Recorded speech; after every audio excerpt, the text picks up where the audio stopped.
Dito sa house na to, bahay kubo to ni Abuji. Meron kayong makikita na pumpkin char. Wait. Pumpkin char. Alagang Omoni, alagang Abuji, alagang PMSK char. Annyeong! Annyeong! Hi everyone! Welcome back to my channel. This is Pinay Mom in South Korea and samahan nyo kami today. Bibisita tayo sa farm. Wala ang mga kids. May mga schedule sila. Sobrang busy. Kaya Alex and I decided na bisitahin ang aming mga magulang dito sa Korea. Si Abuji and Omoni. Tapos, maraming nagre-request ng update sa farm. Alam niyo, nakakatuwa kayo to netizens kasi madalas niyong sabihin sa akin na nare-relax kayo kapag farm tour ang ginagawa ko. And ako din, ganun yung feeling pag nasa farm ako. Lalo na kapag naghahanda si Omoni ng home-cooked meal for us. Ang sarap talaga ng kain ko.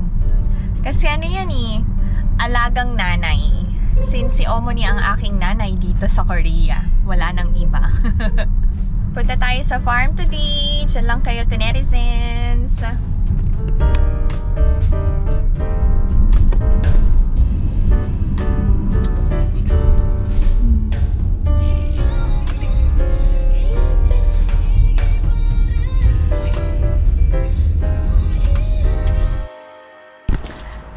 Nandito na kami sa farm. Maya-maya ikot tayo.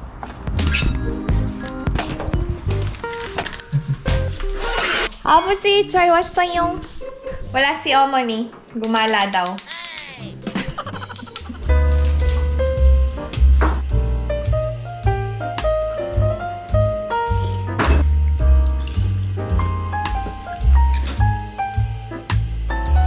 Pakita ko to sa inyo.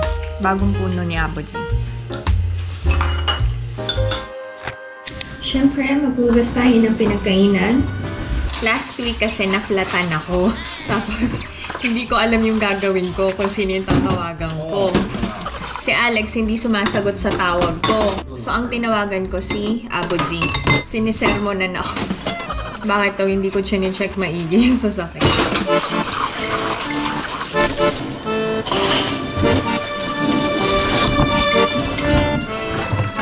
Done! Tapos na kaming kumain. Mag-iikot na tayo sa farm.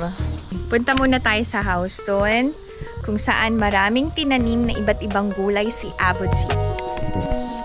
Kinat ni Abuji yung mga sanga-sanga nitong chestnut tree. Hindi ko na tuloy mapakita yung bunga sa inyo. Ito. Yan. Ito ang bunga ng chestnut or yung kastanya sa atin. Tapos ito naman ang walnut fruit. Yan. Okay, let's go. Dito ang bahay ng mga manoks. Plural ang manok kasi marami sila. So, manoks. Ang corny ng joke, sorry. Ay, wala nang mga itlog. Wala nang itlog. Ay, meron maliit na itlog Yan Balik ko dyan. Okay.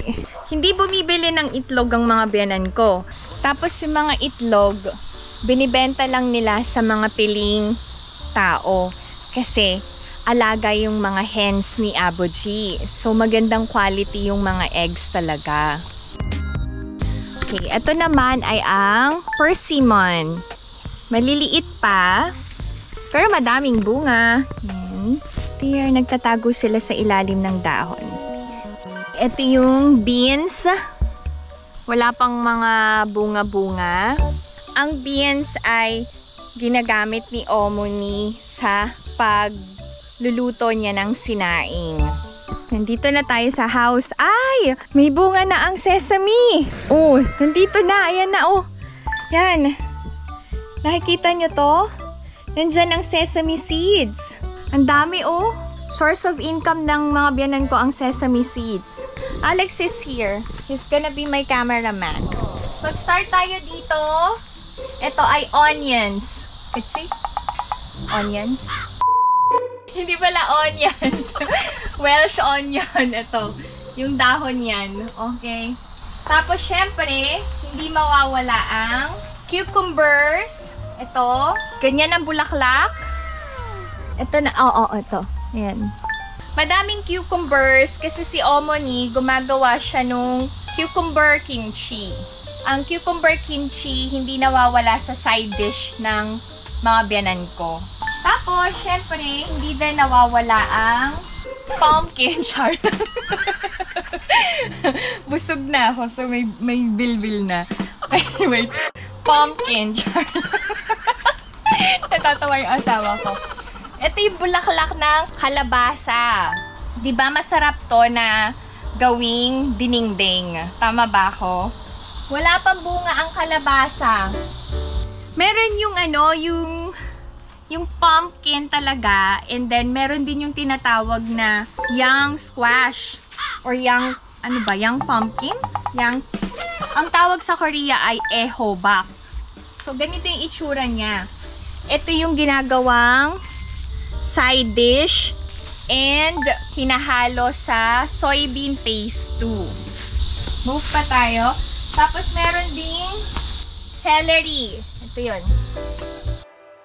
Papapansin nyo dito sa kabilang side, puro sesame. Tapos, ito yun, bok choy. Yan. Nagtanim na din sila.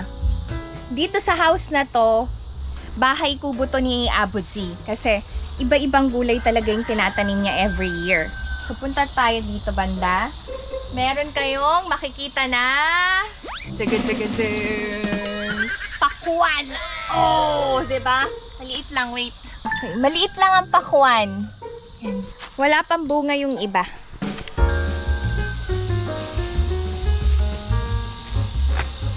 Tapos, syempre, dahil summer season, sagana tayo sa pang-tinola. Madaming tawon ng sili. Yan, ito yan. Tapos, dito naman ay tomatoes. Nakakatuwa naman, oh. Ang liit na puno pero ang daming bunga ng sili, oh. Tapos, ito ay ang fig plant. Ay, may bunga na! Masarap kaya ang fig fruit. Yan, oh. Mahal niyan, eh. Ang daming tinanim pa lang ngayong taon, oh. Si Omoni kasi mahilig dito. Ay, grabe ang ngayon, ah. Bahay kubo ni Abuji, punong-puno talaga ng gulay. Kakatuwa. Napakasipag nila, no? Okay, nandito na tayo sa mga kamatis. Mag-pick na tayo ng tomatoes. Parte ng tomatoes. Tomatoes. Char lang. Inoean ko lang talaga. Tadaan! Pwede na to pang sigang. Tsaka kainin ng fresh. Ang bango talaga ng kamatis. Oh, mas maraming kamatis dito. Nice, we don't have to buy na. Mahal kaya ng kamatis sa mart. Ay, daming kamatis, nakakatuwa. Dati nung bata ako, ayaw ko ng kamatis. Natuto lang talaga akong kumain ng iba't ibang gulay nung nakarating ako ng Korea. Kasi no choice eh. Mga side dishes, puro gulay. Tapos, sa bahay kubo, di mawawala ang talong. Ang talong ni Abuji. Okay, here. Maliliit pa eh. Na-pick na yung nauna. Okay, eto medyo mataba, oh. Na maliit. Parang iba shape nito. Okay. Nasa tayo dito.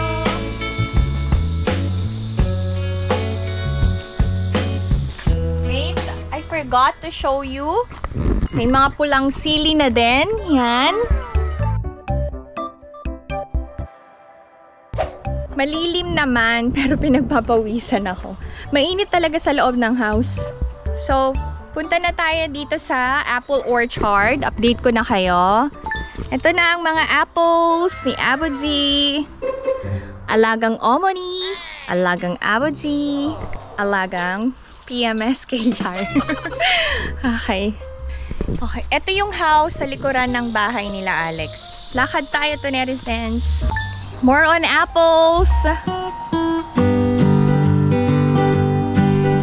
Kalaban talaga sa farm ang mga lamok at insekto. Medyo malalaki na yung apples sa ibang part. Ito, oh. Yan. Ganda ng kulay, no? Ito yung pinagtatalunan namin ni Abudzi kanina habang kumakain. Kasi, nagtanim siya ng peach tree na hindi ko naman alam. Sabi ko sa kanya, kailan ka nagtanim? Sabi niya, 3 years ago. Sabi niya, ba't di mo alam? Talaga bang family tayo? Ay, okay. So, ito na yun. Ito na yung bagong peach trees ni Abudzi. Oh, tingnan nyo. 3 years ago siya nagtanim. Ngayon, taon lang namunga. Yun. Pero sabi niya namunga daw last year. Sabi ko, hindi ko naman natikman. Yan, ang daming bunga. Magpipik tayo to netizens. Oh, wow. Yan. Ang mahal kaya niyan sa Mart. Nice. Nice, nice. Siyempre, dahil tayo ay Pinoy, lagi tayong handa sa pagsasharon. May plastic. May konsento ni Abudzi. Sabi niya, mamitas ka lang ng gusto mo. Okay, mamimitas tayo ngayon. Oh, look at this! Wow!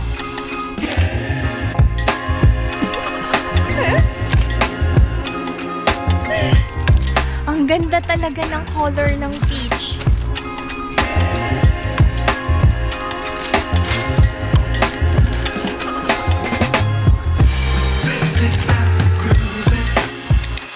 Mamimigay ako sa mga friends ko. Mamimigay ako kasi hindi naman namin makakain to lahat. Ako mahilig ako sa peach talaga. So, madami akong makakain na to. Ang dami, grabe. Kulang yata yung plastic ko. Pati dahon. Pag napanood to ni Abudzi, magagalit sa akin. Pati dahon. Grabe, ang ganda-ganda ng kulay, oh. Tingnan nyo. Kapag malakas ang ulan, hindi matamis ang prutas. Okay na? Okay na tong na-sharon ko na peaches. Dami. Okay. Lagay na natin sa sasakyan.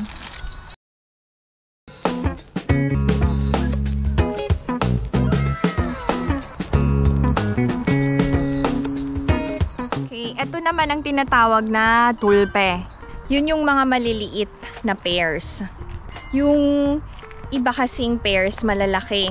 Ito yun, yung binabalot. Ito yung malalaki ang bunga. Ang daming bunga ng pear tree. Yan, oh. Nagbebenta din ba sila ng peras? Yes.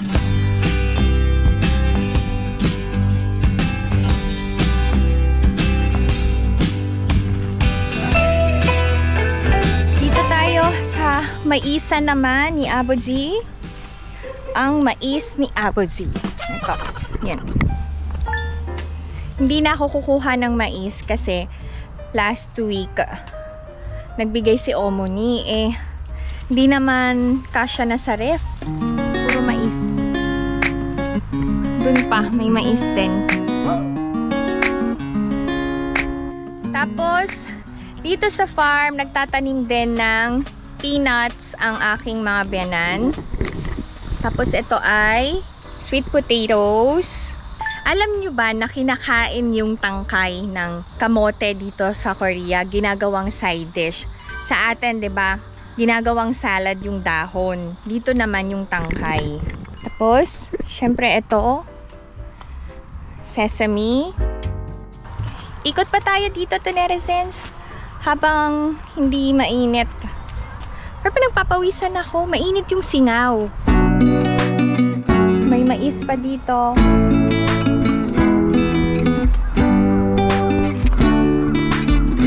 Ay! Parang ang ganda. Ang ganda ng kulay, no? Ganito yung kulay ng mga buhok ng mga idols, eh. Tapos ito rin. Ay! May options kayo. Brownish or medyo reddish na may pagka-purple. Yan, oh. Ay, ito maganda kulay. Oh, ay, ito talaga. Oh. Sa mga nagtatanong kung ano magandang kulay, yan, gawin nyo na lang basis yung kulay ng, ano ba, hair ng mais. Anong tawag dyan sa part ng mais na yan? Okay, dito naman, puro chili peppers. Yan. Ay! Nag-harvest na sila ng sili, oh. Ito na. Anong gagawin sa mga sili na pula? Patutuyuin and gagawing chili powder. Uy, ang dami, oh. No, dadaan. Paano na tayo makakadaan dito to netizens? Diba? Huwag na nating pasukin ang hindi nating kayang pasukin. Ano daw? Okay, wait. Okay. Meron din Korean melon na tanim. Ito yung tinatawag na chame. Yan. Magdidilaw yan. Pag nahinog. Ay, ang ganda talaga ng kulay ng mais, oh. Ano? Tapos ito ulit, sesame. Ang dami. Parang mas maraming tanim na sesame si Abuji kaysa sa sili. Uulitin ko, huwag na nating ipilit pasukin ng isang bagay kung hindi naman tayo kasya, char. Ano daw? May punchline yun eh, nakalimutan ko. Nasa loob kami ng ref ni Abuji. Wow. May pabaon na mini plums. Ito yun. Para siyang siniguela sa atin. Malamig sa loob nitong storage ni Abuji. Dito yung mga stocks ni Omoni. Mag-uuwi rin kami ng bigas. Bago kami umuwi, magdi-date kami ni Alex. May pupuntahan kaming coffee shop. Siyempre, couple time since hindi namin kasama ang mga kids. Si Abuji na iwan mag-isa, ang kanyang wife ay naggala. Kasama ang amigas ni Omoni. Kaya 안녕히계세요.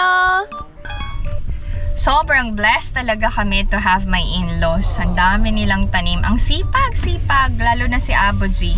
Si Omoni, taon-taon yung sinasabihan si Abuji na wag na masyadong magtanim kasi napapagod na din siya. Yung mga bunga, no choice si Omoni kundi gawing side dishes, tapos lutuin ng lutuin. Nagkakaedad na din daw siya. Kaya lang si Abuji talaga, siguro hinahanap ng katawan niya yung pagtatanim, hindi niya mapigilan. Anyway, samahan nyo kami ni Alex. Mag-date na tayo to netizens. Samahan kayo.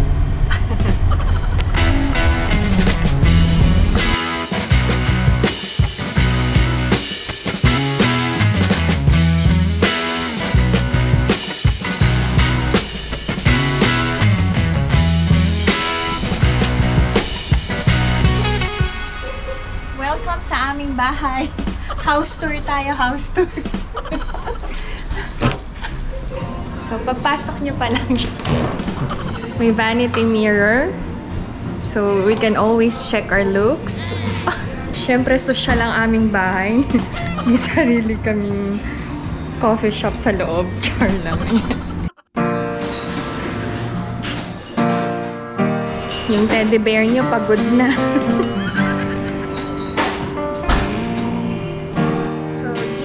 Usually, nagbabanding ng mga friends ko. And pag gusto naming mag-chillax,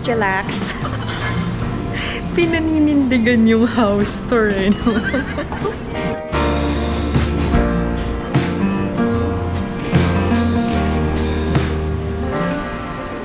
Kaya tayo sa second floor to netizens. Panindigan na natin ang house tour. Patawa-tawa lang ako, kala niyo. Pero madami akong pinagdadaanan. Idaan natin sa pagiging masaya ang buhay. And lahat ng problema, kayang lutasin yan. Oh. Dito naman kami nagko-cooking session ng mga friends ko. So yan, may sink and may coffee machine. Oh, may oven din. Sige, kompleto dito. Tapos, syempre, hindi mawawala ang toilet for men. Nasa first floor ang for women. Ay, may rooftop. Pero, nakasara ngayon. Baba na tayo ulit.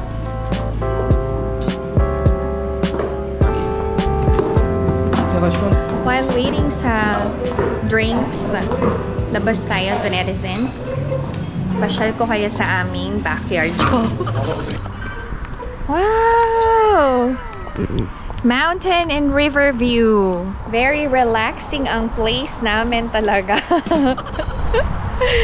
Ang sarap ng simoy ng hangin. Ganda ng panahon today. Oh, diba? May mga tables and chairs, benches. So, dito kami nagka-cocktail party. Wow! Yun. Ay, sobrang sarap ng hangin. Ay, thank you, Lord.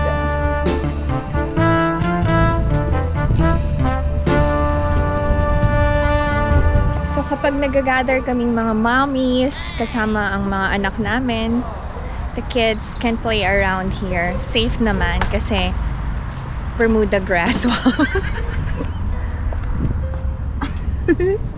Pasok na tayo sa loob. Kakain na tayo ng merienda to netizens.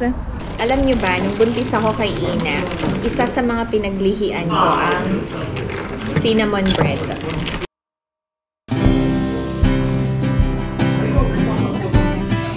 Let's eat. Kain tayo.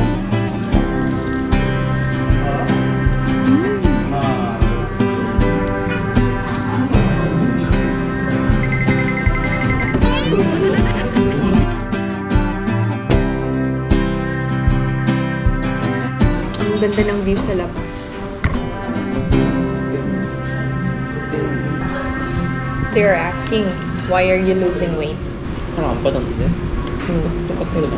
Really? 얼굴 살만 빠지 늙어서 그렇지. 업무 스트레스. 우리 회사가 꼭 봐야 되겠네.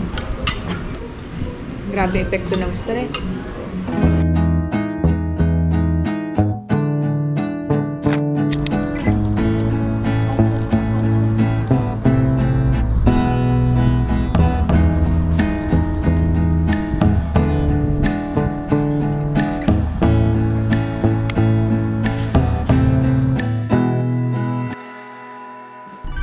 That's it. This is my video for today. I hope that you enjoyed watching. Did you enjoy our time together? Yeah. Okay, thank you so much to netizens. If you enjoyed watching this video and into my channel, please consider subscribing, like, and share. 이나이 마음이 사우스. Stay safe, everyone. Bye. Bye bye Kita na bye. yung bell bow. Bye bye. Bye. Uwi na kami. Mga bata pa, uwi na din.